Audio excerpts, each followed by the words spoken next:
ஹைதராபாத்தில் கட்டுமான தொழிலாளர்கள் தங்கியுள்ள பகுதியில் தீ விபத்து ஏற்பட்டதால் பதற்றம் ஏற்பட்டிருக்கிறது. இது தொடர்பான கூடுதல் விவரங்களோடு இணைகிறார் செய்தியாளர் புஷ்பராஜ். புஷ்பராஜ், விவரங்களை பதிவு செய்யலாம். எப்படி நிகழ்ந்தது இந்த தீ விபத்து? பாலவேல், ஹைதராபாத் புறநகர் பகுதியில் உள்ள சந்திரநகர் பகுதியில் 52 மாடி கட்டுமான பணிகள் நடைபெற்று வருகிறது.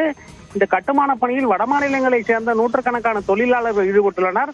அதே இடத்தில் அவர்கள் தகர வீடுகளை அமைத்து அந்த இடத்தில் தங்கி வேலை செய்து வருகின்றனர்.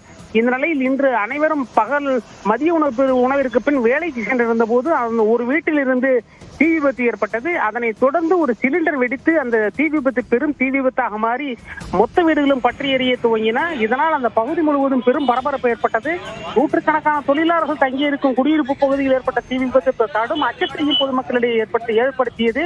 இந்த நிலையில் தகவல் அறிந்து அங்கு விரைந்து வந்த தீயணைப்பு படையினர் 3 தீயணைப்பு வாகனங்கள் மூலம் தண்ணீரை பீச்சி அடித்து தீ விபத்து பற்றி எரிந்து கொண்டிருந்த தீயை கட்டுப்படுத்தி அணைத்துள்ளனர். இந்த தீ விபத்து பற்றி சந்திரநகர் போலீசார் வழக்கு பதிவு செய்து விசாரணை நடத்தி வருகின்றனர். பாலவேல், விவரங்களுக்கு நன்றி புஷ்பராஜ்.